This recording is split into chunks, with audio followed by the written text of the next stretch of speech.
பகாபதம். சரிங்களா? ஓர் எழுத்து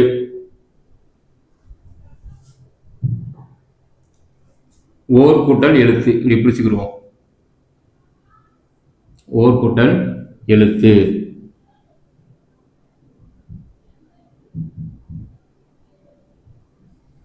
இது ஏன் எழுதுறேன் அப்படின்னா, ஒரு ஓர் இது ரொம்ப ஒரு கேள்வியா ஒரு வினாவே என்ன செய்யலாம் வரலாம். சரிங்களா? எங்க ஒரு பயன்படுத்தணும், எங்க ஓர் அப்படிங்கிற சொல்ல பயன்படுத்தணும்.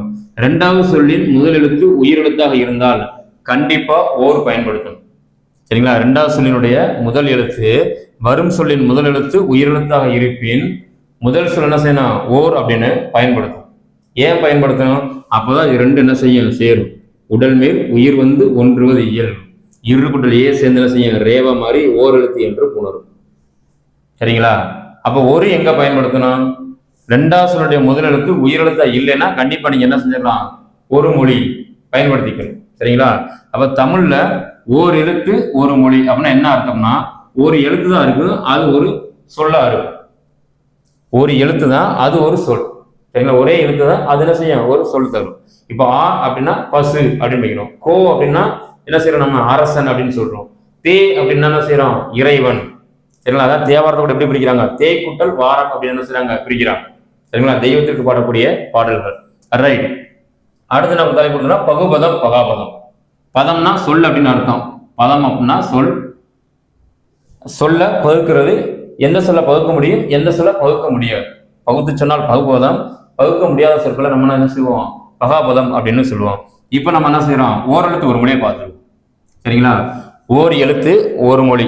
ஈ பூ கை இந்த எழுத்துக்கள்லாம் பாருங்க, ஒரே ஒரு எழுத்து தான். ஈ பூ கை. இந்த ஒவ்வொரு எழுத்துக்கும் என்ன உண்டு, ஒரு பொருள், மீனிங் உண்டு. சரிங்களா? ஒரு எழுத்து தான், ஆனா அந்த ஒரு எழுத்துக்கு என்ன உண்டு, பொருள் உண்டு. ஓர் எழுத்தே பொருள் தரும் சொல்லாக அமைவதை ஓரெழுத்து ஒரு மொழி என்பார். ஒரு எழுத்தே ஒரு சொல்லாக அமைவது என்ன செய்யறாங்க, ஓரெழுத்து ஒரு மொழி அப்படின்னு சொல்லுவாங்க. இது கேள்வியா கேட்க மாட்டாங்க. ஏன்னா கேட்டா சின்ன குழந்தை கூட என்ன செஞ்சிடும், மதிப்பெண் வாங்கிடும். ஆனா நம்ம தெரிஞ்சுக்கணும், ஒரு எழுத்து தான் இருக்கும், அந்த எழுத்து என்ன செய்யும், நமக்கு பொருள் தரும். சரிங்களா? அது ஓரெழுத்து ஒரு மொழி. இப்ப கீழே நன்னூல். நன்னூல் அப்படிங்கிற இலக்கண நூல் எழுதினவர் யார் அப்படின்னு பாத்தீங்கன்னா பவணந்தி முனிவர். சரிங்களா? நன்னூல் ஆசிரியர் பவணந்தி முனிவர். தொல்காப்பியம் எழுதின தொல்காப்பியருக்கு அப்புறம் தமிழ் இலக்கண அறிஞர்கள், இலக்கிய அறிஞர்கள் எல்லோருமே அதிகமாக எந்த இலக்கண நூலை பயன்படுத்தினாங்க அப்படின்னா நன்னூலை தான் பயன்படுத்தினாங்க. நன்னூல் எல்லா இலக்கணத்தையும் சொல்லுமா அப்படின்னா இல்ல. நன்னூல் வெறும் எழுத்து இலக்கணத்தையும் சொல் இலக்கணத்தை மட்டும்தான் சொல்லும். ஆனா தொல்காப்பியம் எழுத்ததையும் சொல்லும், சொல்லையும் சொல்லும், பொருளையும் சொல்லும். பொருளுக்குள்ள யாப்பும் அணியும். சரிங்களா? 5 இலக்கண நூல் கூட என்ன செய்யலாம், தொல்காப்பியத்தை சொல்லலாம். சரிங்களா? எழுத்து சொல் பொருள் யாப்பு அணி. அந்த பொருள் அதிகாரத்துக்குள்ள யாப்பையும் அணியை அவர் என்ன செய்யிருப்பாரு, சொல்லியிருப்பார். சரி, இங்க நன்னூல் ஆசிரியர் யார் அப்படின்னா பவணந்தி முனிவர். நன்னூல் என்பது இலக்கண நூல், அது எழுத்தையும் சொல்லையும் மட்டும் தானே செய்யும், சொல்லும். ரைட். 42 ஓரெழுத்து ஒரு மொழிகள் அப்படின்னு சொல்லுது. நன்னூல் இலக்கண நூல் ஆசிரியர் பவணந்தி முனிவர். ஓரெழுத்து ஒரு மொழிகள் மொத்தத்தின 42 அப்படின்னு செய்து இது குறிப்பிடுது. இதுல நோ து இந்த 2 சொல்ல தவிர ஏனைய 40 எழுத்துகள் நெடில். அப்ப நெடில் எழுத்து 40 ஓரெழுத்து நெடில் எழுத்தா இருக்கு. 2 எழுத்து மட்டும் என்ன செய்யுது, குறில் எழுத்தா இருக்கு. 2 எழுத்து என்ன இருக்கு, குறிலா இருக்கு. அப்ப கேள்வியில் கேட்டா கூட உங்களுக்கு என்ன செய்யணும், தெரியும். ஓரெழுத்து ஒரு மொழி மொத்தம் 40, அதுல நெடில் எழுத்துகள் 42, நெடில் எழுத்துகள் 40, குறில் எழுத்து 2. அது என்னது, நோ து என்று சொல்லக்கூடிய இந்த 2 எழுத்துக்கள். சரிங்களா? இப்ப கீழே ஒரு இதுல பாருங்களேன், கொடுத்துருக்காங்க பாருங்க. இந்த 42 எழுத்துக்களையும் கொடுத்து சொல்லையும் கொடுத்து அதுக்குரிய பொருளையும் கொடுத்துருக்காங்க. சரிங்களா? ஓரெழுத்து ஒரு மொழியை கொடுத்து அதுக்கான பொருள். இப்ப ஆ அப்படின்னா பசு அப்படின்னு அர்த்தம். ஈ அப்படின்னா கொடு என்பது பொருள். ஊ அப்படின்னா ஊன் அப்படின்னு அர்த்தம். ஊன் அப்படின்னா இறைச்சி. அடுத்து ஏ அப்படின்னா அம்பு, வில்லம்பு இருக்குல்ல, அம்பு விடுறது. ஏ அப்படின்னா அம்பு அப்படின்னு அர்த்தம். ஐ என்பது தலைவன். ஓ என்பது மதகு நீர் தாங்கக்கூடிய பலகை. மதகு நீர் தாங்கக்கூடிய பலகை என்ன செய்யுது, ஓங்கிற ஓரெழுத்து ஒரு மொழி சொல்லுது. கா அப்படின்னா சோலை. கா என்பது சோலையை குறிக்கும். கூ அப்படின்னா பூமி. சரிங்களா? கை அப்படின்னா ஒழுக்கம். கை கிளை அப்படின்னு ஒண்ணு உண்டு. சரிங்களா? சிறுமையான உறவு என்பது அதனுடைய பொருள். கை கூட்டல் கிளை கைனா ஒழுக்கம், கிளைனா உறவு, சிறுமையான உறவுக்கு என்ன பேரு? கைக்கிளை என்பது பொருள். ரைட். அடுத்து கோனா அரசன். கோவன் அப்படின்னா பார்த்துருக்கோம்ல, கோனா அரசன். சா அப்படின்னா இறந்து போ அப்படின்னு அர்த்தம். சே செத்து போ அப்படின்னு சொல்றோம்ல, சா நீலாம் போய் சாக வேண்டியதானே அப்படின்றோம்ல, சா அப்படின்னா இறந்து போதல். அடுத்து சி அப்படின்னா இகழ்ச்சியில சொல்றது, இகழ்ந்து பேசுதல். சி அப்படிங்கிறோம்ல, இகழ்ந்து பேசுறது. சே அப்படின்னா உயர்வு, சேயோன் அப்படின்னா சொல்றோம்ல, சேனா உயர்வு, உயர்ந்து. சோ என்பது மதிலை குறிக்கும். சோ அப்படின்னா மதில் என்பது பொருள். தா அப்படின்னா கொடு அப்படின்னு அர்த்தம். தானா எனக்கு தாடான்னு கேட்கிறோம்ல, தானா கொடு. தீ அப்படின்னா நெருப்பு, எல்லாருக்குமே தெரியும். தூ என்பது தூய்மை, தூய்மை முதலத்தே இருக்கு. அதனால தூ என்பது என்னது? தூய்மை, சுத்தமா இருக்கிறது.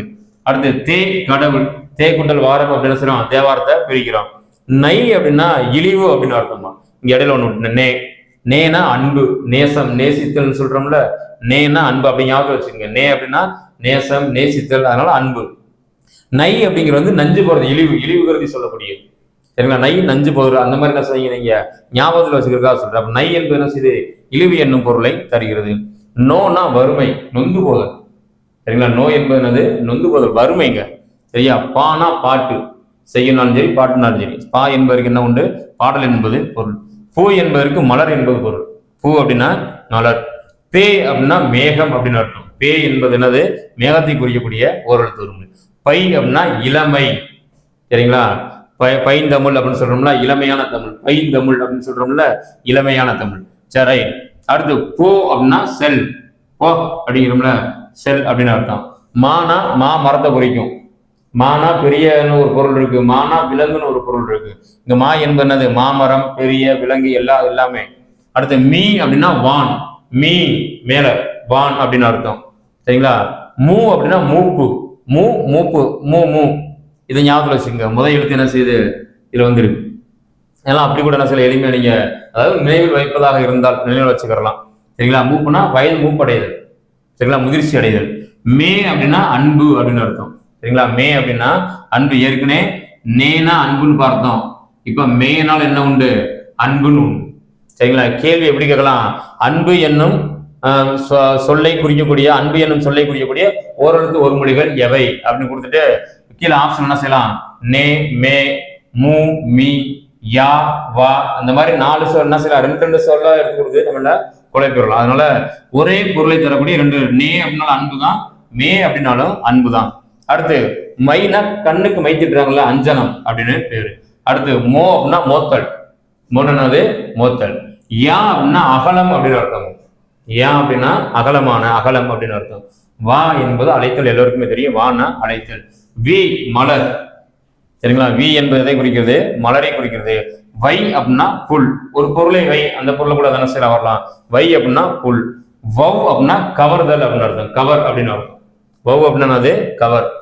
நோ அப்படின்னா நொந்துதல், நொந்து போதல், அதனாலதான் அதுக்கு நோயின்னு பேர். சரிங்களா? நோ அப்படின்னா அது நொந்துதல், நோய் என்பது பொருள். சரி, கவனியுங்க. அடுத்து வந்து பாத்தீங்க அப்படின்னா கடைசியா வந்து தூ. தூ அப்படின்னா அதுல ஊ வருது, அதனால உன்.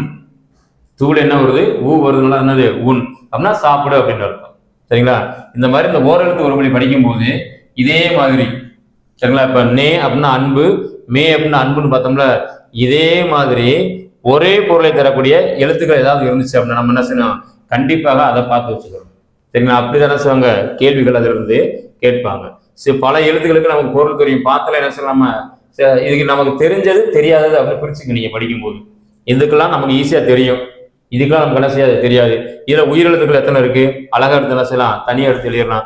இப்ப ஆ, இ, உ, ஏ, ஐ, ஓ, இது எல்லாமே உயிரெழுத்துக்கள். இது எல்லாமே என்னது? உயிரெழுத்துக்கள். இப்ப இதை போல தனிச்சு நீங்க என்ன செய்யலாம்? எடுத்து எழுதலாம். அடுத்து உயிர்மை எழுத்துக்கள் என்ன செய்யலாம்? தனிச்சு எழுதிடலாம். அதுல என்னென்ன எழுத்துக்களுக்கு நமக்கு என்ன செய்யும்? பொருள் தெரியும். இதை பார்த்துக்கிட்டீங்க அப்படின்னா கண்டிப்பாக இதுல இருந்து ஒரு மதிப்பெண் கேட்பதற்கான வாய்ப்புகள் மிக அதிகம். சரிங்களா? ரைட். அப்போ ஓரெழுத்து ஒரு மொழி மொத்தத்தனை 42. 42ல 40 எழுத்துகள் நெடில் எழுத்துகள், 2 எழுத்துக்கள் மட்டும் என்னது? குறில் எழுத்துக்கள். அது என்னது? நோ, தூ என்று சொல்லக்கூடியது. இந்த 42ல அன்பு என்ற சொல்லை குறிக்கக்கூடிய 2 எழுத்துக்கள் என்ன அப்படின்னா நேவும் மேவும்.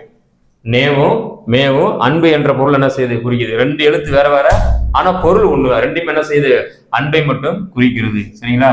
இதோட ஓரெழுத்து ஒரு மொழியில் முடிஞ்சு. ஓரெழுத்து ஒரு மொழிகள் 42 அப்படின்னு சொன்னவர் வந்து நன்னூலார். நன்னூலை எழுதியவர் யாரு? பவணந்தி முனிவர். நன்னூல் எழுத்திலக்கணம் சொல்லிலக்கணத்தை மட்டும்தான் சொல்லும்.